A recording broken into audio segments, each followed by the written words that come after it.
سلام، امروز میخوایم بریم سراغ یکی از اون کتاب‌های واقعاً تاثیرگذار فلسفه غرب. تأملات در فلسفه اولیا نوشته رنه دکارت.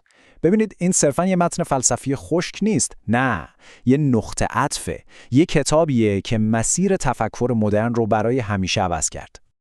خب بذارید با یه سوال شروع کنیم.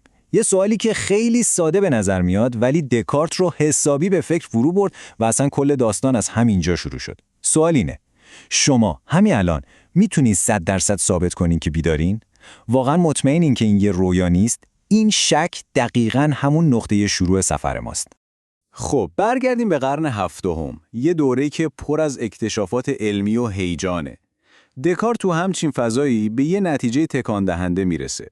میگه کل بنای دانش ما انگار روی یه زمین لرزان ساخته شده. پایه‌هاش سسته.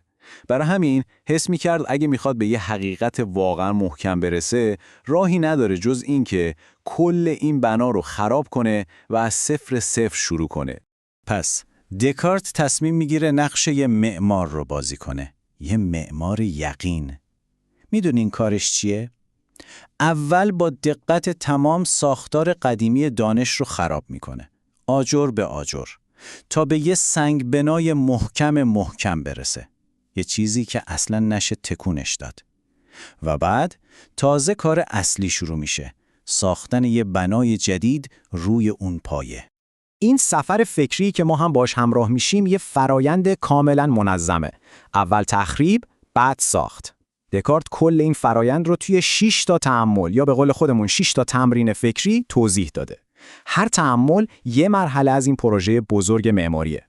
خب بریم سراغ فاز تخریب. دکارت اینجا از یه روش خیلی رادیکال استفاده میکنه. شک روشمند. یعنی چی؟ یعنی از ما میخواد که آگاهانه به همه چیز شک کنیم. مطلقاً همه چیز.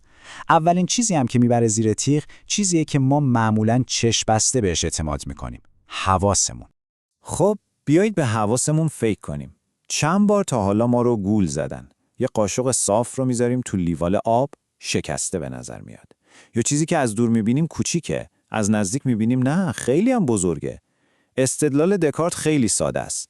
عاقلانه نیست به کسی یا چیزی که حتی یه بار سرت کلاه گذاشته دوباره 100% اعتماد کنی. درسته؟ حالا دکارت یه قدم فراتر میره. بحث رو جدی‌تر میکنه. میگه از کجا معلوم کل این تجربه همین الان که داریم به من گوش میدین یه رویای خیلی خیلی واضح نباشه. خب هممون خوابایی دیدیم که توش قسم میخوردیم بیداریم، مگه نه؟ واقعا هیچ علامت قطعی و مشخصی وجود نداره که بتونه به ما ثابت کنه الان بیداریم و خواب نیستیم. و اینجاست که دکارت شک رو به نقطه اوجش میرسونه با یه آزمایش فکری واقعا رادیکال. این دیگه آخر شک روشمند دکارت. ببینید این شیطان فریبکار یه موجود واقعی یا یه باور مذهبی نیست، اشتباه نکنید. این فقط یه ابزار فلسفیه، یه فرض خیلی قدرتمند. دکارت میگه فرض کنین یه همچین موجودی هست که تمام کارش اینه که ما رو گول بزنه. در مورد همه چیز، حتی در مورد بدیهی ترین چیزها، مثلا اینکه 2 به علاوه 2 میشه 4. این ایده برای اینه که دیگه هیچ جایی برای هیچ یقینی باقی نذاره. خب حالا تصور کنین همه چیز خراب شده. همه باورها فرو ریخته. دکارت وسط این آوار شک مطلق ایستاده، جایی که به نظر میرسه هیچی، مطلقاً هیچی قطعی نیست. اما درست همین جاست که اون سنگبنای معروفش رو پیدا میکنه. فکرش رو بکنین، حتی اگه اون شیطان فریبکار وجود داشته باشه و دائم در حال گول زدن من باشه، حتی اگه من الان خواب باشم، خب بالاخره باید یه منی وجود داشته باشه که داره گول میخوره، یه منی هست که داره خواب میبینه یا فکر میکنه که خواب میبینه. و این همون نکته کلیدیه. خود عمل شک کردن وجود کسی که شک میکنه رو ثابت میکنه.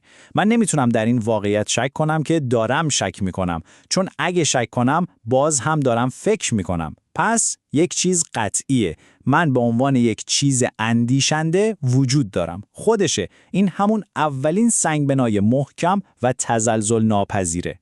پس کوژیتو یا همون میاندیشم پس هستم فقط یه شعار قشنگ نیست؟ نه. این لنگرگاه یقینیه که دکارت میخواد کل ساختمون جدید دانش رو روی اون بسازه. این من یه ذهن یا جوهر متفکره که وجودش حداقل در این مرحله به بدن یا هیچ چیز مادی دیگه‌ای وابسته نیست. خیلی خوب. سنگ بنا پیدا شد. حالا معمار ما میتونه کار بازسازی رو شروع کنه. مرحله هیجان انگیز ماجرا اینجاست. چطور میشه از این نقطه کوچیک، یعنی یقین به وجود خود، کل جهان دانش رو دوباره ساخت؟ این زنجیره استدلال قلب پروژه بازسازی دکارته. ببینید چقدر جالبه. اول از وجود خود شروع میکنه، خب بعد میگه من ناقص توی ذهنم یه ایده‌ای از یه موجود کاملا کامل، یعنی خدا دارم.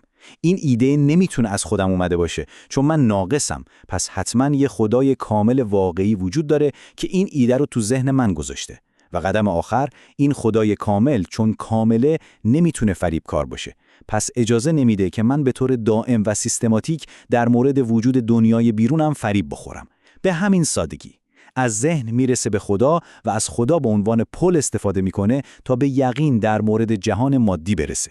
خب شاید بپرسید این همه بحث برای چی بود؟ چرا این آزمایش فکری که مال 400 سال پیشه هنوزم انقدر مهمه؟ چرا هنوز که هنوزه این کتاب کوچیک رو میخونن و در موردش حرف میزنن؟